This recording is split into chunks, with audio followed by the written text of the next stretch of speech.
الحمد لله وكفى وسلام على عباده الذين اصطفى أما بعد. قال الله تعالى: أعوذ بالله من الشيطان الرجيم. بسم الله الرحمن الرحيم. لقد كان لكم في رسول الله أسوة حسنة. صدق الله العظيم. رجب المرجب کورس کے نام سے جو سلسلہ چل رہا ہے، آج کی نشست اور آج کی مجلس اس کورس کی دوسری کڑی ہے، اور آج کی مجلس کا عنوان ہے نماز تراویح کا وجود اور ثبوت. اہل السنت والجماعت سے متعلق سبھی مسالک اور سبھی مکاتب فکر جو اہل السنت بھی ہے اور والجماعت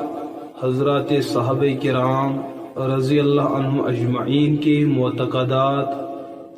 ان کے عقائد اور ان کے نظریات کو ماننے والے بھی ہے اور اپنانے والے بھی ہے، جن کو اہل سنت والجماعت کے نام سے تعبیر کیا جاتا ہے. سبھی کا اس بات پر اتفاق ہے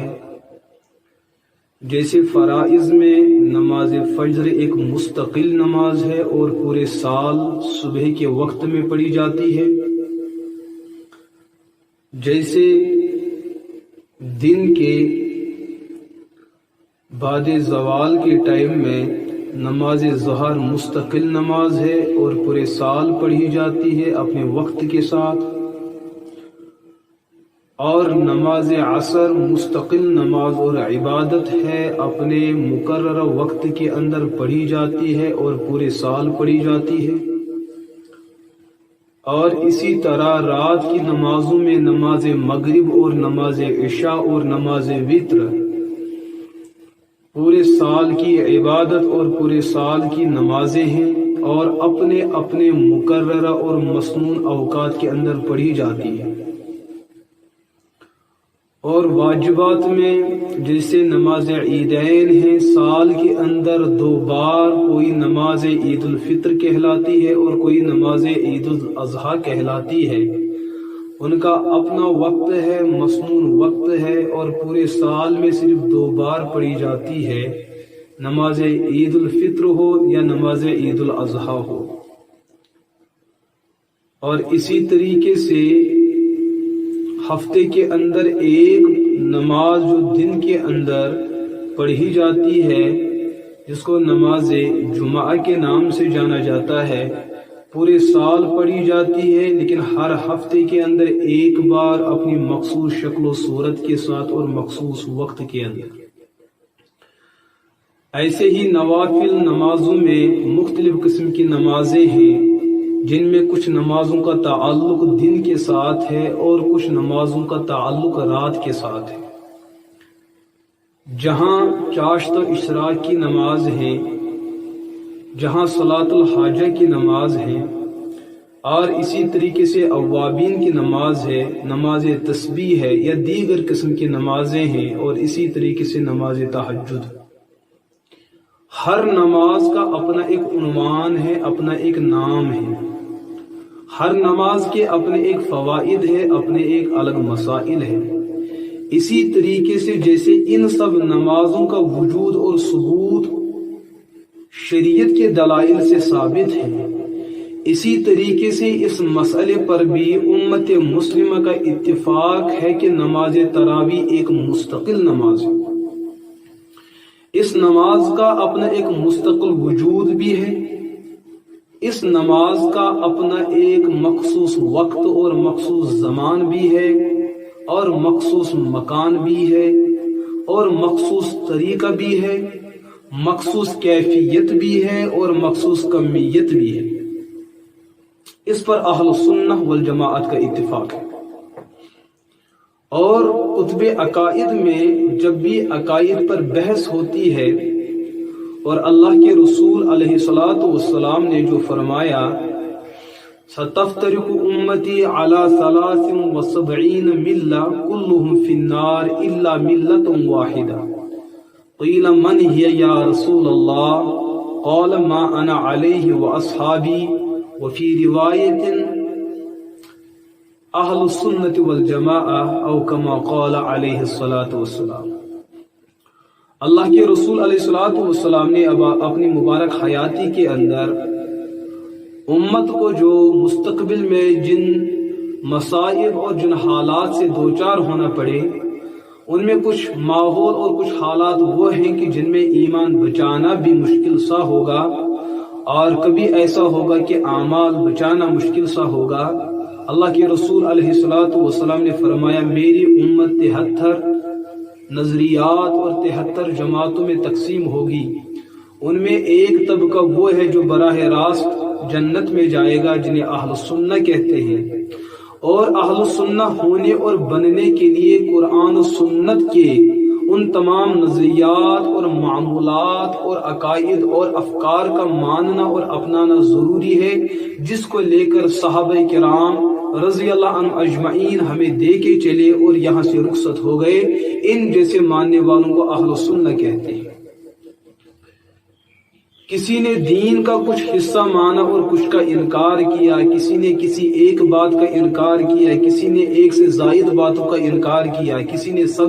ہر ایک چیز کا انکار کیا، کسی نے سب مانا عنوان کے اعتبار سے لیکن اس کے مفہوم اور مطلوب کے اندر اس نے دخل اندازی فرمائی۔ ایسے قسم کے لوگ اہل بدعت ہیں، اور کچھ تو اہل کفر ہو جاتے ہیں، کچھ تو اہل ارتداد ہو جاتے ہیں، کچھ تو اہل زندقہ ہو جاتے ہیں۔ ہر ایک کی نوعیت الگ الگ ہے، لیکن جو اہل بدعات میں سے ہے جن میں بدعات بھی ہے، بدعات کفریہ بھی ہے اور بدعات عملیہ بھی ہے، ان میں ایک طبقہ وہ ہے جنہوں نے نماز تراویح کے وجود اور ثبوت کا ہی انکار کر دیا، اور یہ اہل تشیع کی جماعت میں سے ایک طبقہ ہے، جماعت ہے جنہوں نے نماز تراویح کا انکار کیا اور صراحتاً انکار کیا، اس کے وجود کا انکار کیا۔ اس کا سنت ہونا مستحب ہونا تو الگ بات ہے، بلکہ اس کے وجود کا ہی انکار کیا کہ نماز تراویح کوئی نماز اور عبادت نہیں ہے۔ لیکن پھر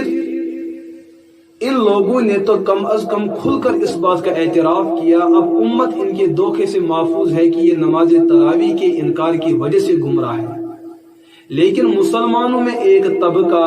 جن کا اسلام کا دعویٰ ہے، شریعت کا دعویٰ ہے، انہوں نے بھی انکار کیا ہے نماز تراویح کا، لیکن عنوان بدل کر انکار کیا۔ انہوں نے عنوان کیسے بدل دیا؟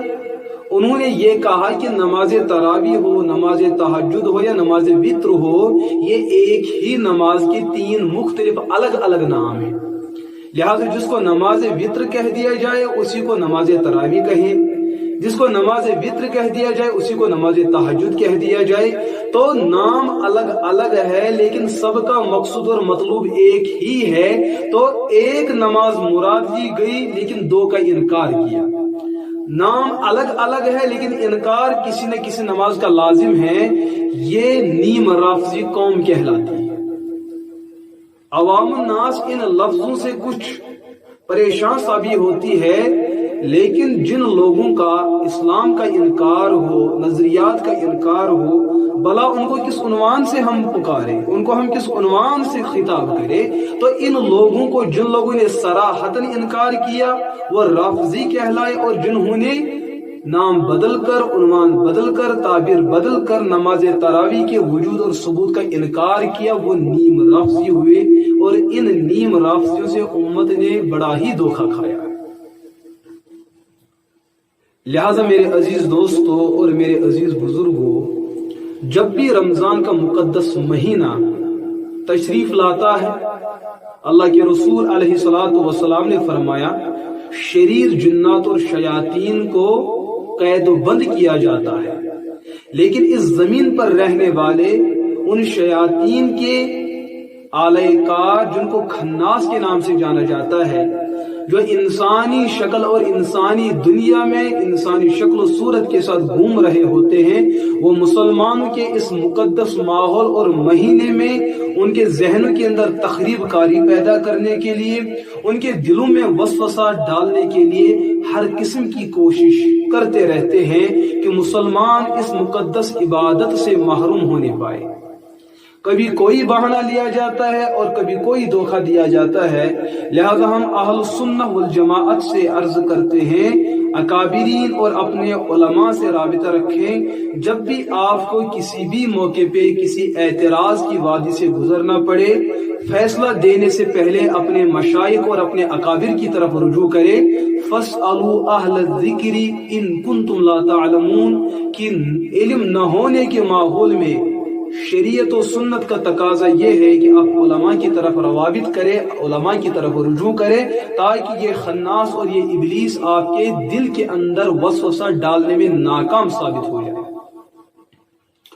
تو الحمدللہ امت مسلمہ کے علماء میں ایک دو بلکہ تین طبقات مشہور و معروف ہیں۔ ایک طبقہ وہ ہے جو عقائد اور نظریات کے بارے میں اجتہاد کی صلاحیت رکھتے ہیں،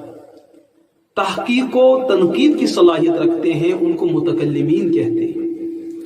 اور ایک طبقہ وہ ہے جن کو یہ صلاحیت بھی حاصل ہے، لیکن انہوں نے غالب درجے میں جس عنوان اور موضوع کو اپنا موضوع بنائے رکھا ہے وہ شریعت کی ظاہری مسائل ہے، جن کو فقہ کے نام سے تعبیر کیا جاتا ہے۔ ان ماہرین شریعت اور ماہرین مسائل کو فقہاء اور مجتہدین کے نام سے جانا جاتا ہے۔ اور تیسرا طبقہ وہ ہے جو انسان کی اندر کی دنیا، انسان کی طبیعت، انسان کے نفس کو تزکیہ کرنے کے لیے، صاف اور شفاف کرنے کے لیے جو بنیادی اصول اور ضوابط انہوں نے مرتب کر رکھے ہیں قرآن و سنت کی روشنی میں، اس طبقے کو مرشدین اور صوفیہ کے نام سے جانا جاتا ہے۔ ان تینوں طبقات نے جس بھی عنوان پر کتاب لکھی ہے، تو جب بھی مسائل کی بات آئی، جب بھی نماز کی بات آئی، تو انہوں نے نماز کے عنوان کو مختلف نمازوں میں تقسیم کیا۔